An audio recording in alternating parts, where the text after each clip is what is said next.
ದೇವರ ನಾಮಕ್ಕೆ ಸ್ತೋತ್ರವಾಗಲಿ. ಇಂದಿನ ನಿರೀಕ್ಷೆಯ ವಾಕ್ಯಕ್ಕೆ ನಿಮ್ಮೆಲ್ಲರನ್ನೂ ಸ್ವಾಗತಿಸಿಕೊಳ್ಳುತ್ತಾ ಇದ್ದೇನೆ. ನೀವೆಲ್ಲರೂ ಕ್ಷೇಮವಾಗಿದ್ದೀರಿ ಎಂಬುದಾಗಿ ಕ್ರಿಸ್ತನಲ್ಲಿ ನಾನು ನಂಬುತ್ತಾ ಇದ್ದೇನೆ. ನಿಮ್ಮೆಲ್ಲರ ಪ್ರೋತ್ಸಾಹಕ್ಕಾಗಿಯೂ ಪ್ರಾರ್ಥನೆಗಾಗಿಯೂ ಮತ್ತೊಂದು ಸಾರಿ ನಿಮ್ಮೆಲ್ಲರಿಗೂ ಕೃತಜ್ಞತೆ ಹೇಳುತ್ತಾ ಇವತ್ತಿನ ವಾಕ್ಯವನ್ನು ನಾವು ಓದಿಕೊಳ್ಳೋಣ. ಜ್ಞಾನೋಕ್ತಿಗಳು 31ನೇ ಅಧ್ಯಾಯ 26ನೇ ವಾಕ್ಯ. Proverbs chapter 31 verse 26.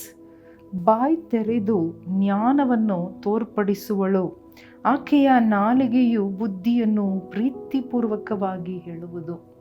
ನೋಡಿರಿ, ಇಲ್ಲಿ ಗಮನಿಸುವಾಗ ಒಂದು ಜ್ಞಾನವಂತೆ, ಒಂದು ಗುಣವತಿಯಾದ ಸತಿಯ ಜೀವನ, ಮುಖ್ಯವಾಗಿ ಅವಳ ಬಾಯಿ, ಅವಳ ನಾಲಿಗೆ ಯಾವ ರೀತಿಯಾಗಿರುತ್ತದೆ ಅಥವಾ ಅವಳ ಮಾತುಗಳು ಹೇಗಿರಬೇಕು, ಅವಳ ನುಡಿಗಳು ಏನೆಂದು ಯಾವ ರೀತಿ ಇರಬೇಕು ಎಂಬುದಾಗಿ ಇಲ್ಲಿ ನಾವು ನೋಡುತ್ತಾ ಇದ್ದೇವೆ. ಹೇಗಿರುತ್ತದೆ, ಹೌ ಇಟ್ ವಿಲ್ ಬಿ, ಹೇಗೆ ಇರಬೇಕು, ಯಾವ ರೀತಿ ಖಂಡಿತ ಇರುತ್ತದೆ ಎಂಬುದಾಗಿ ನೋಡುವಾಗ ಬಾಯಿ ತೆರೆದು ಜ್ಞಾನವನ್ನು ತೋರ್ಪಡಿಸುವಳು.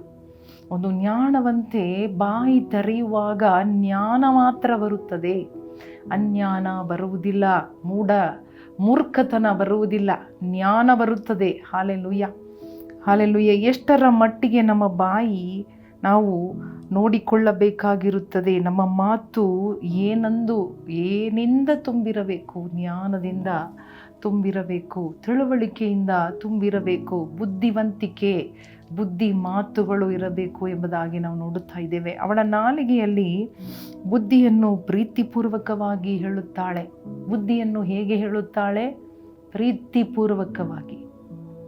ದಯೆಯುಳ್ಳ ಒಂದು ಬೋಧನೆ, ದಯೆ ತುಂಬಿದ ಬೋಧನೆ, ಸರಿ ಮಾಡಬೇಕು ಎಂಬ ಬೋಧನೆ, ಚುಚ್ಚಬೇಕು, ಹಾಳು ಮಾಡಬೇಕು, ಹರ್ಟ್ ಮಾಡಬೇಕು, ತಪ್ಪು ತೋರಿಸಬೇಕು ಎಂಬುದಾಗಿ ಅಲ್ಲ. ಹಾಲೆಲೂಯ. ಅವಳ ನಾಲಿಗೆಯನ್ನು ಬಿಚ್ಚುವಾಗ ಬುದ್ಧಿ ಪ್ರೀತಿಪೂರ್ವಕವಾದ ಮಾತುಗಳಿಂದ ಬರುತ್ತದೆ. ಹಾಲೆಲೂಯ.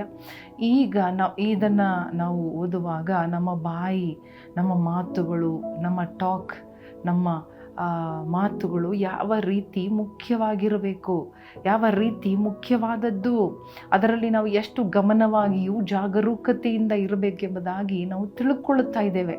ಇದೆಲ್ಲ ಮುಖ್ಯ ನಮ್ಮ ಜೀವನಕ್ಕೆ. ನಮ್ಮ ಬಾಯಿ ನೋಡ್ರಿ, ನಮ್ಮ ಬಾಯಲ್ಲೇ ದೇವರು ಮರಣ ಮತ್ತು ಜೀವವನ್ನು ಇಟ್ಟಿದ್ದಾರೆ. ನಮ್ಮ ಬಾಯಿಂದ ಕೊಲ್ಲಬಹುದು, ನಮ್ಮ ಬಾಯಿಂದ ಬದುಕಿಸಬಹುದು.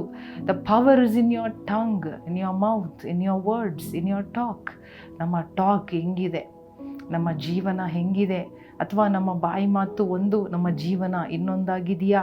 ಆರ್ ವಿ ಲಿವಿಂಗ್ ಅ ಡಬಲ್ ಲೈಫ್?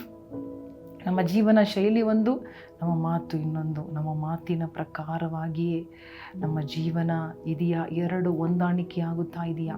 ಕೀರ್ತನೆಗಾರ ಹೇಳುತ್ತಾ ಇದ್ದಾನೆ, ದೇವರೇ ನನ್ನ ಬಾಯಿಗೆ ಕಾವಲಿಡು, ನನ್ನ ತುಟಿಗಳಿಗೆ ಕಾವಲಿಡು, ನನ್ನ ನಾಲಿಗೆಯನ್ನು ನೀನು ಕಾಯಿ lord. Hallelujah. Keep my mouth lord. Hallelujah. ನಾನು ಜ್ಞಾನವಾಗಿ ಮಾತಾಡಬೇಕು, ಬಾಯಿಗೆ ಬಂದಂತೆ ಅಲ್ಲ. Just because I am anointed, just because I am a great person, ನಾನು ಆರ್ ಎಜುಕೇಟೆಡ್ ಪರ್ಸನ್, ನನಗೆಲ್ಲ ಗೊತ್ತು ಎಂಬುದಾಗಿ ನಾನು ಏನು ಬೇಕಾದರೂ ಮಾತಾಡೋಕ್ಕಾಗೋದಿಲ್ಲ. ದೇವರೇ, ನನ್ನ ಬಾಯಿಗೆ ಕಾವಲಾಗಿರು ಸ್ವಾಮಿ lord. Hallelujah. Keep a watch over my mouth. ಅಂದರೆ ಎಷ್ಟು ಮುಖ್ಯ ನೋಡ್ರಿ ನಮ್ಮ ಬಾಯಿ ಮಾತುಗಳು. ಅದರಿಂದ ನಾವು ಹಾಳು ಮಾಡ್ಬೋದು, ಕಿತ್ತಾಕ್ಬೋದು, ನಾವು ಕಟ್ಟಲುಬಹುದು, ನಾವು ಸ್ಥಿರಪಡಿಸ್ಬೋದು, ಒಬ್ಬರನ್ನ ಮೇಲೆ ಕೆತ್ತಬೋದು, ಒಬ್ಬರನ್ನ ತೊಳಿಬಹುದು. ಎಲ್ಲ ಅಧಿಕಾರ ಕೊಡಲ್ಪಟ್ಟಿರುವಾಗ ಅದನ್ನು ಸರಿಯಾಗಿ ಉಪಯೋಗ ಮಾಡೋಣವ. ಹಾಲೆಲೂಯ. ಇದು ನನಗೆ ಓದುವಾಗ ದೇವರು ಹೇಳಿದ ಕಾರ್ಯ. ನಮ್ಮ ಬಾಯಿ, ನಮ್ಮ ಮಾತು ಎಷ್ಟು ಮುಖ್ಯ. ಅದು ಮಾತ್ರವಲ್ಲದೆ ಎಷ್ಟು ನಮ್ಮ ಮಾತು, ನಮ್ಮ ಬಾಯಿ ಮುಖ್ಯನೋ ಅದೇ ರೀತಿಯಾಗಿ ನಮ್ಮ ಬಾಯಿಂದ ಬರುವುದು ಕೂಡ ಮುಖ್ಯ. ಜ್ಞಾನ ಬರ್ತಾ ಇದೆಯಾ? ದಯೆ ಬರ್ತಾ ಇದೆಯಾ? ಪ್ರೀತಿ ಬರ್ತಾ ಇದೆಯಾ? ಕನಿಕರ ಬರ್ತಾ ಇದೆಯಾ? ಮಮತೆ ಬರುತ್ತಾ ಇದೆಯಾ? ಬುದ್ಧಿವಂತಿಕೆ ಬರ್ತಾ ಇದೆಯಾ? ಯೋಚನೆ ಮಾಡೋಣ. ಅಥವಾ ನಾವು ಗುಣಗುಟ್ಟುತ್ತಾ ಇದ್ದೀವ, ಚಾಡಿ ಹೇಳುತ್ತಾ ಇದ್ದೀವ, ಸುಳ್ಳು ಹೇಳುತ್ತಾ ಇದ್ದೀವ? ಯೋಚನೆ ಮಾಡೋಣವ. ಇದೆಲ್ಲ ಕ್ಯಾನ್ಸಲ್ ಮಾಡೋಣ. ದೇವರೇ, ನಾನು ಸುಳ್ಳು ಹೇಳಬಾರದು. ದೇವರೇ, ನಾನು ಗುಣಗುಟ್ಟಬಾರದು. ಕಣ್ಣು ಮುಚ್ಚಿ ಪ್ರಾರ್ಥನೆ ಮಾಡೋಣವ. ದೇವರ ಬಳಿಗೆ ಹೇಳುವಾಗ ದೇವರದನ್ನೆಲ್ಲ ತೆಗೆದು ಹಾಕುತ್ತಾರೆ, ದೇವರದನ್ನು ನೀಗಿಸುತ್ತಾರೆ. ನಮ್ಮ ಜೀವನದಲ್ಲಿ ನಮ್ಮ ಬಾಯಿಯಿಂದ ಕೆಟ್ಟ ಮಾತುಗಳು, ಸುಳ್ಳು ಮಾತುಗಳು, ಗುಣಗುಟ್ಟುವ ಮಾತುಗಳು ಎಲ್ಲವೂ ಹೋಗಲಿ ರಾಜ, ಎಲ್ಲವೂ ಹೋಗಲಿ ರಾಜ. ಕೋಪ ಬಂದಾಗ ಮಾತನಾಡಿ ಬಿಡುತ್ತವೆ, ನಮ್ಮ ನಾಲಿಗೆ ಸಡಿಲವಾಗಿ ಬಿಡುತ್ತದೆ, ಮಾತುಗಳು ಹರಿಯುತ್ತಲೇ ಇರುತ್ತವೆ. It is beyond my control lord, it is beyond my control lord. ದೇವರೇ, ನನ್ನ ಕಂಟ್ರೋಲ್ ಇಲ್ಲದೆ ನನ್ನ ಬಾಯಿ ಹೋಗ್ಬಿಡ್ತಾ ಇದೆ ಸ್ವಾಮಿ. ನಾನು ಅಸಹಾಯಕವಾಗಿದ್ದೇನೆ ಸ್ವಾಮಿ. ಹೆಲ್ಪ್ ಮಾಡಪ್ಪ, ನನಗೆ ಸಹಾಯ ಮಾಡಪ್ಪ. ನನ್ನ ಬಾಯಿಂದ ಯಾವ ಕೆಟ್ಟ ಮಾತುಗಳು ಬರಬಾರದು. ಯಾಕಂದರೆ ನನ್ನ ಬಾಯಿ ನಿನ್ನನ್ನು ಸ್ತುತಿಸುವ ಬಾಯಿ, ನನ್ನ ಬಾಯಿ ನಿನ್ನ ವಾಕ್ಯವನ್ನು ನುಡಿಯುವ ಬಾಯಿ, ನನ್ನ ನಾಲಿಗೆ ನಿನ್ನನ್ನು ಹೊಗಳುವ ನಾಲಿಗೆ.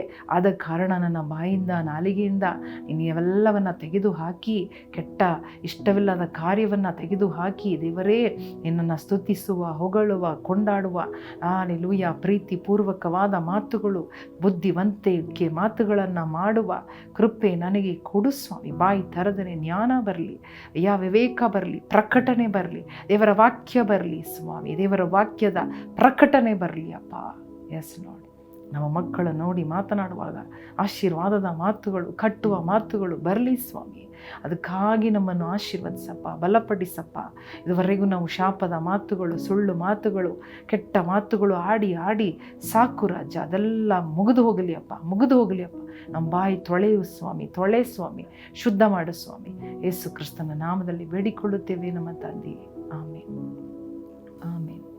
ಹಲ್ಲೆಲೂಯಾ. ನೋಡಿರಿ, ಈ ವಾಕ್ಯದಿಂದ ಓದುವಾಗ ನಾನು ತಿಳ್ಕೊಂಡ ಒಂದೇ ಒಂದು ಕಾರ್ಯ, ನಮ್ಮ ಬಾಯಿ ಮಾತುಗಳು ತುಂಬ ತುಂಬ ಮುಖ್ಯವಾಗಿರುತ್ತದೆ ದೇವರ ದೃಷ್ಟಿಯಲ್ಲಿ. ಅದೇ ಸಮಯದಲ್ಲಿ ನಮ್ಮ ಬಾಯಿ ನೋಡಿರಿ, ಕೋಪ ಬಂದಾಗ, ನಾವು ಪ್ರವೋಕ್ ಆದಾಗ, ಕೋಪ ಎಬ್ಬಿಸಲ್ಪಡುವಾಗ ನಮ್ಮ ಬಾಯಿ ಅನ್ಕಂಟ್ರೋಲ್ ಆಗಿ ನಮ್ಮ ತುಟಿಗಳು, ನಮ್ಮ ನಾಲಿಗೆ ಏನೇನೋ ಮಾತನಾಡಿ ಬಿಡುತ್ತದೆ. ಅದನ್ನು ನಾವು ವಾಪಸ್ ತಗೊಳ್ಳೋಕ್ಕೆ, ಅದನ್ನು ಡೆಲೀಟ್ ಮಾಡೋಕ್ಕಾಗೋದಿಲ್ಲ. ಆದ ಕಾರಣ ಮಾತನಾಡುವಾಗಲೇ, ಬಾಯಿ ತೆರೆಯುವಾಗಲೇ ಜ್ಞಾನವಾಗಿ ನಾವು ತೆರೆಯುವಾಗ, ಯೋಚನೆ ಮಾಡಿ ಮಾತನಾಡುವಾಗ ತುಂಬ ತುಂಬ ಆಶೀರ್ವಾದ. ದೇವರು ನಿಮ್ಮನ್ನು ಆಶೀರ್ವದಿಸಲಿ. ಆಮೇಲೆ